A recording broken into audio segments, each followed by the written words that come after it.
Hello friends, welcome to the new year and to webinar number 6. We'll continue talking about the lateral chest radiograph. Today is part 2 and we are going to start with the first case.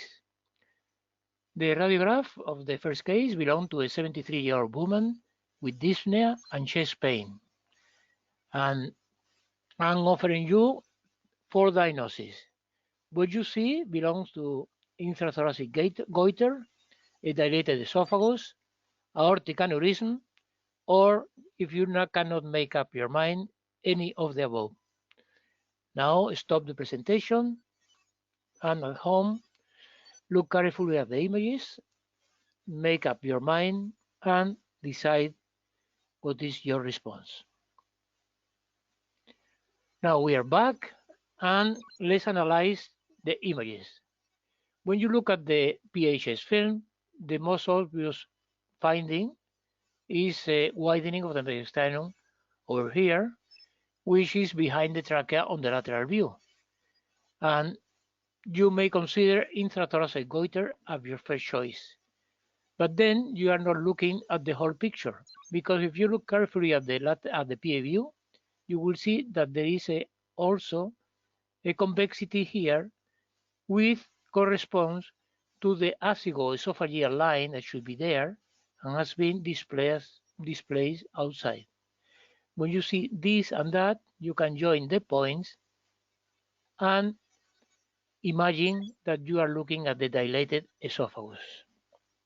This is confirmed on the lateral view, where you see pushing of the trachea forward, and then there is a mass there which does have an outline there, a little bit lower down, and then you have opacity, occupation of the retrocardiac space. So it's continue probably down here, and then the most likely diagnosis is answer to dilated esophagus, which obviously has to be confirmed either with the esophagogram or a CT. A CT was done, and we see a tubular structure, fluid-filled tubular structure that goes from top to bottom and is there on the lateral view, and this most likely is a dilated esophagus. The patient was operated on, and actually it was not esophagus, it was a cystic lymphangioma occupying the posterior wall of the esophagus. And this case is important, although it's rare, but demonstrate a point. If in the middle area of the lateral film you see something that goes from top to bottom, the most likely diagnosis is a dilated esophagus or a esophagus-related disease. That will be the first teaching point. Now let's go to the checklist areas in the lateral chest radiograph. In the previous webinar, we talked about the anterior area. Remember, they were anterior, middle, and posterior. So today we are going to talk about the middle area. You remember the middle area was limited anteriorly by the line that goes across the anterior wall of the trachea and the posterior wall of the heart, and then a line drawn through the anterior part of the spine, and that limits the middle space of the lateral chest radiograph that it is our subject today. To facilitate the diagnosis, we had to divide the middle space into 3 areas: an upper, middle, and lower area. The upper area is called also retrotracheal area, is limited by the posterior wall of the trachea, the aortic arch, and the anterior part of the vertebra. And that, because it has a triangular shape, is called Ryder's triangle. The middle area is occupied mainly by the hila, and is called hilar area. And the third area is dark because it's occupied mainly by lung, and we call it the retrocardiac area. Yes, remember that I had put this esophagogram to remind you again that the esophagus goes from the upper to the lower part of this zone, and anything that goes from top to bottom should be related, or you should think that it is related to the esophagus. To emphasize this, let's look at this case, which initially has a funny looking line over here, somebody that I showed, called that asphagus lobe, but actually, if we follow the line, goes over here, and it goes down, and again, on the other side, the line goes here, it follows there, joins the other one, and here we have an air-free level. And now we have drawn is the dilated esophagus, the same thing in the lateral view, anterior wall up to here, posterior wall down here, see, and air fluid level. And obviously we are concerned here with the dilated esophagus secondary to stenosis of the lower part of the distal esophagus, which may be caused by inflammatory disease, maybe by carcinoma or achalasia. Fortunately for this patient, this happens to be achalasia of the esophagus. But again, to emphasize, from top to bottom, think of esophagus. The aorta also goes from top to bottom, but stops here. So if it goes higher than that, see the same thing on the lateral view, stop in the middle. If it goes higher than that, then it's not aorta. It has to be a esophagus or esophagus-related disease. Okay, this is an important point. This is the first of the day. There you see the dilated esophagus CT, axial CT, the dilated esophagus in this case, with the food rest inside. Okay, now let's go to case number 2, and the radiograph belonged to a 70-year-old man, asymptomatic. And the question is very easy, because where is the abnormality? Is in the right triangle, the upper part, in the lateral view. Is in the hilar area or in the retrocardiac space. Is here, here, or there. Okay? Stop the presentation and look carefully, especially at the lateral view, and tell me, or tell me not, tell yourself, what do you think? And when you're ready, come back. Okay, we are back, and the PHS field is mostly unremarkable, although there is this line here that I'll explain to you later. But the obvious finding is in the lateral view in the right triangle. So the correct answer is number 1. Why it is in the right triangle? Well, first, because it occupies this area, sort of a rounded mass there. And most important, there is a second sign that is very consistent, and you have to look for it in everybody. Anterior displacement of the posterior tracheal wall. You see, this is a bowing, anterior bowing of the posterior tracheal wall. And that indicates that there is disease in this area. You don't know what it is, but you have to do a CT, of course. And in the CT, what we see is a right aortic arch, and this explains this line over here. And there is also a left subclavian artery, aberrant left subclavian artery, and there is dilatation of the origin of the left subclavian artery, which in the PA simulates a left aortic arch. And this is what is called a comer diverticulum. So the final diagnosis is right aortic arch with aberrant left subclavian artery and comer diverticulum, which is responsible for the opacity and the anterior wall of the posterior tracheal wall on the Ryder's triangle. Let's examine the radial triangle. This is, again, this area limited by the posterior tracheal wall, the aortic arch, and posteriorly by the vertebrae. You see, roughly triangular, and has similar density to the anterior clear space, maybe a little bit more dense, but not too much. And in the middle, you had 2 lines, oblique lines, which corresponds to the projected scapula. Okay, you have a line there, posterior tracheal wall, aortic arch, vertebra, and that is called the trachea, the right triangle on the trachea in front of it. And what happens, what is a pathology in the radial triangle? Well, basically, you can have several processes, of course, but by far, the most common ones are the one that I showed you, one, malformations, congenital malformations of aortic arch, and two, esophageal disease. Let's see a few examples of affectation of the radial triangle. This is a 58-year-old woman, asymptomatic, PHS film, unremarkable. Lateral chest film, again, opacity, very obvious opacity, sort of a rounded opacity compared to the anterior clear space. And again, the telltale, which is very obvious, telltale sign that bowing of the posterior tracheal wall. This is abnormal, and considering that the patient is asymptomatic, the most likely diagnosis is a congenital abnormality of the aortic arch. Still, we have to do a CT. When we do a CT, we see a left aortic arch, and here there is another comer diverticulum that is better demonstrated in the coronal view. See the left aortic arch, the left subclavian, and here the right subclavian, the aberrant right subclavian, arising from a dilated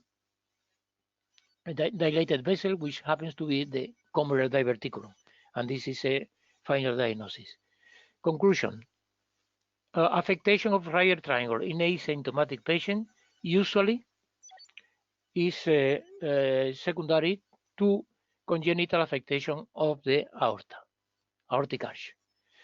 However, when we have a symptomatic patient, as in this case, 54-year-old man with dysphagia, then the PHS film may be normal, as in this case, but the lateral film again shows an obvious abnormality of the radial triangle, characterized by increased density, as you can see over here, compared to this, much density, and again, a protrusion of the lesion into the trachea over there. This is abnormal, and considering that the patient is symptomatic, we have again, in this case, consider that the patient has any esophageal disease, which is the second most common affectation of this area. There you have CT, axial CT, large irregular mass, retrotracheal mass, and on the lateral view, again, the same thing, the bowing of the trachea, paralleling more or less the same thing that you see in the lateral view. And of course, unfortunately, this was a carcinoma of the esophagus, visible only in the lateral view and only in Ryder's triangle. Another patient that we saw recently, less than 1 year ago, 75-year-old man with chronic cough. PHS film, discrete widening of the upper mediastinum, but you can ascribe this to dilatation of the supra-aortic vessels. Still, but the lateral view, what do you see? Something very obvious if you know what to look for. Again, rounded opacity is not, the roundness is not the important thing. The important thing is the opacity, of course, compared to the other one, to the anterior clear space, and slight bowing. So there is an abnormality there. We cannot really tell what it is, whether it is a aortic arch problem or esophagus, but we had to do a CT. In the CT, still the image is not clear. It's not clear. We have the bowing of this area, and we have a sort of abnormality over there. Perhaps you could diagnose a carcinoma there. And as a matter of fact, some people diagnose a carcinoma, but we elected to do a low-cost examination, a barium swallow. And in the barium swallow, you can see how the esophagus goes in front of a large diverticulum, which is pushing the trachea forward and is causing the abnormality. And of course, the diagnosis is a benign one, is a Zenker diverticulum that was mistaken for a carcinoma by some people in the CT reconstruction. One thing I have to talk about is intrathoracic goiter. Intrathoracic goiter also occupies the retrotracheal the retrotracheal space or Ryder's triangle, but it's very easily diagnosable because in the previous cases the PHS film was normal. When you have an intrathoracic goiter, especially if it is a good size, the PHS film is going to be abnormal all the time. And you can see that over here and over there. So you are not going to make a mistake. You see something in retrotracheal space, in right triangle, that is visible, obviously visible in the PA view, make the diagnosis of intrathoracic goiter. And you can confirm it with CT, which shows the typical appearance of the goiter with avid enhancement with contrast and colloid areas, typical appearance. So in conclusion, remember, the most common pathologies of right triangle are aortic arch malformation, which occur mainly in patients, in asymptomatic patients, esophageal pathology with symptoms, usually the patient has some sort of symptoms, and intrathoracic goiter, but the PA is very demonstrative. So you shouldn't have any problem differentiating a goiter from the other two. Remember that. Okay, let's go to case number 3. This is a 25-year-old man with dysphagia and pyrosis for 1 month. It's a young person. Look at the PA, look at the lateral especially, and tell me where is the abnormality. Again, an easy question. You won't have any problem answering this. It is abnormality in right triangle, is in the hilar area, is in the retrocardiac space, or if you're not sure, just tell me or tell yourself that you cannot tell. Presentation should be stopped now, and you return to it when you are ready. Okay, we are back, and let's analyze the lateral view. Right triangle is more or less normal, no bowing of the trachea. I think that's, if you have doubt, always look at the posterior wall of the trachea. In the retrocardiac space, no abnormalities, is black, as usually is, because it's occupied by air. But what we have is here. We have an increased density subcarinal in the hilar region. So the abnormality is in the hilar area, and that this is the correct answer. And we see here an abnormality in the subcarinal area, which usually is occupied by lymph nodes. So just by looking at the chest X-ray or the lateral chest X-ray, we can deduct that there are abnormal lymph nodes here, also supported by the fact that there is a round lesion there, a round opacity. We suggest that there is the abnormality in the subcarinal area. Of course, we have to do a CT, and the CT, we are going to find an irregular mass in subcarinal area with necrosis, and the same thing in the coronal view. Given that this particular patient was immigrant from the African states, the diagnosis as follows: most probably diagnosis is tuberculosis, and that's what it was, and it was proven after this film was taken. Let's remember the anatomy of the hilar space. I was explained before, but it's important to remember it again. And we have the aorta here, coming the aortic arch. We have the trachea, and the trachea ends in the left upper lobe bronchus.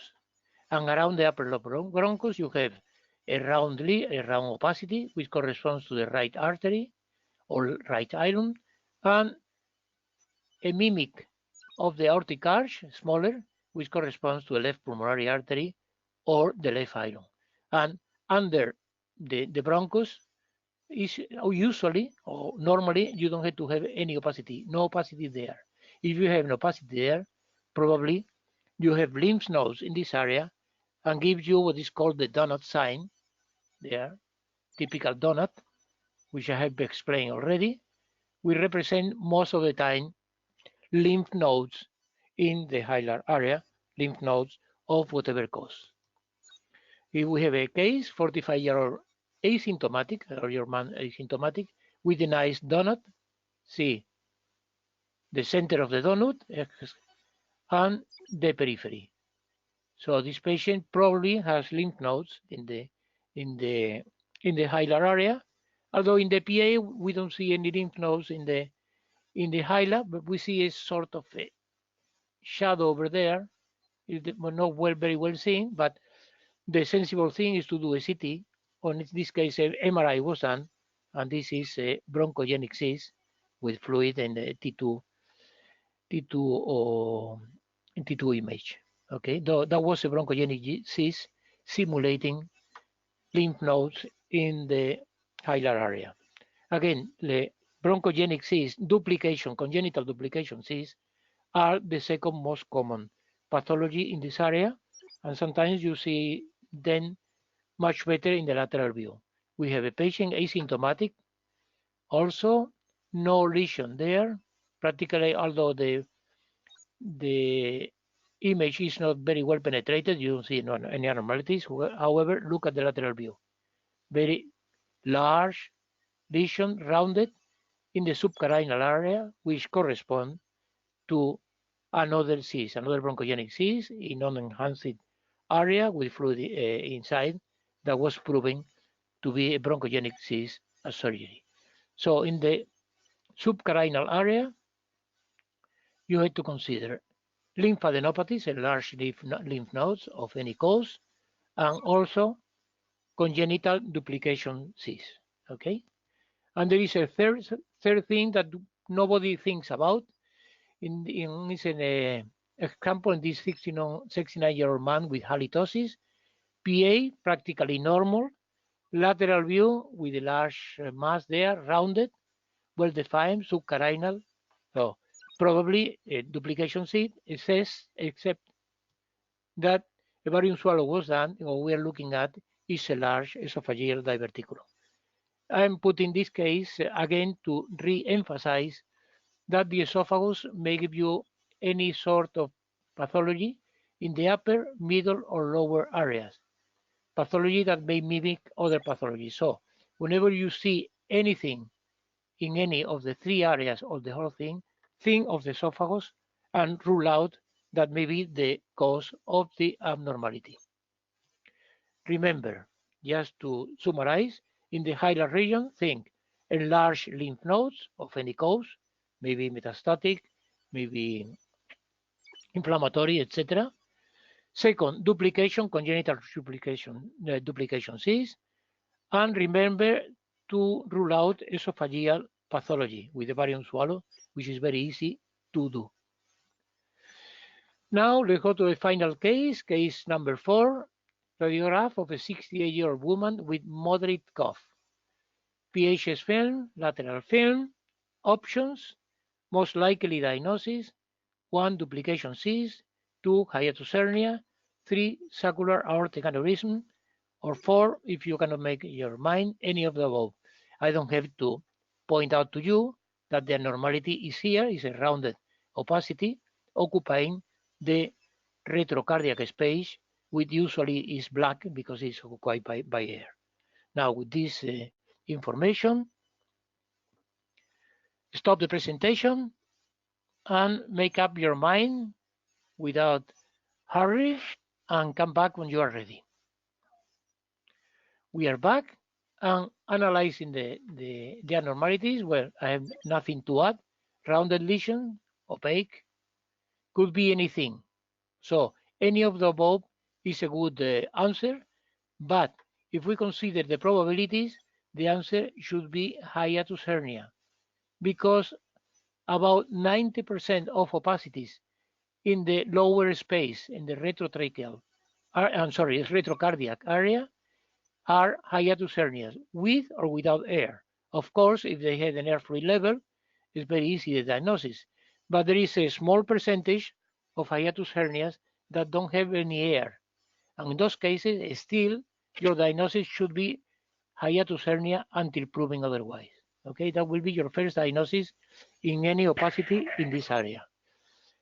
How you prove it? Well, always you have to prove it because not all the opacities here are hernias.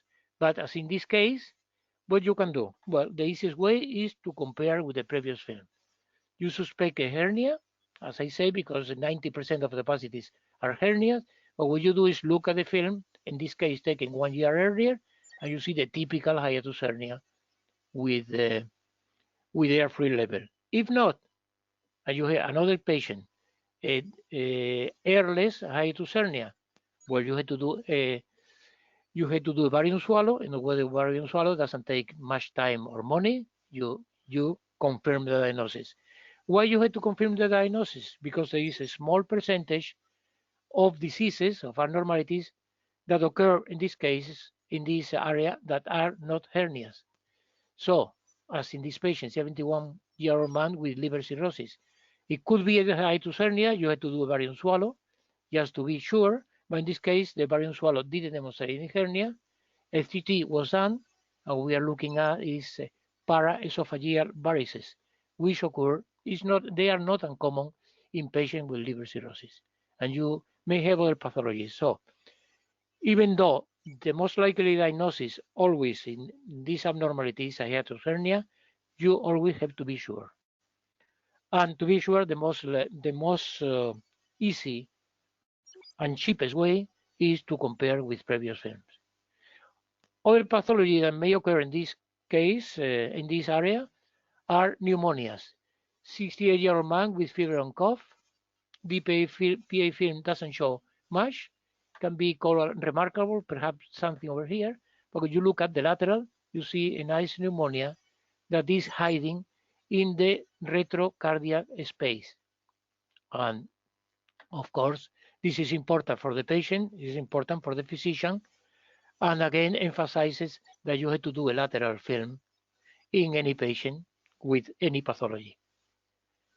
And this is another case of pneumonia, 32-year-old woman with cough and fever.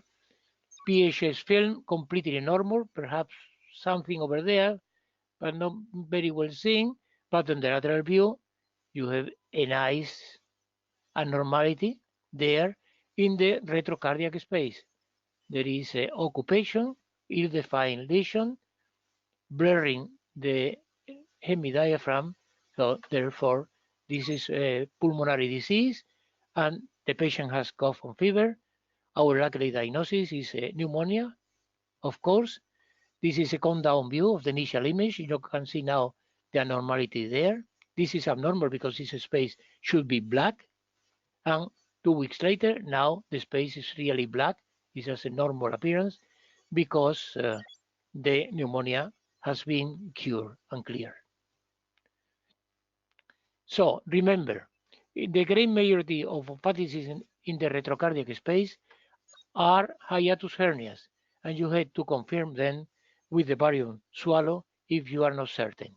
Occasionally, you can have pneumonias, and you can have varices, and you have other pathologies, but they are a minimum aspect, a small aspect of the pathology in this area, which usually, again, I repeat, hiatus hernia.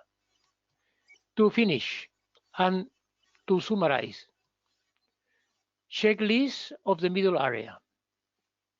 We have to study the upper, middle, and lower zones. In Rider triangle, look for opacity. Always think, remember it's a little bit more opaque than the anterior clear space, but you have to opacity, and especially tracheal compression, displacement, anterior bowing of the posterior wall of the trachea. In the hilar area, it's over here, look for donut sign and look for subcarinal opacities, subcarinal area that should never be opaque unless it's pathologic. And in the retrocardiac space, which is usually black, look for opacities in this zone, and the great majority are going to be hiatus hernia. And the final word, as I said at the beginning, in any abnormality that goes from top to bottom, think of esophageal related disease. Okay, thank you very much for your attention. I hope you learned something from this lecture, and I will be waiting for you in 2 weeks' time in the next Thursday. Thank you very much.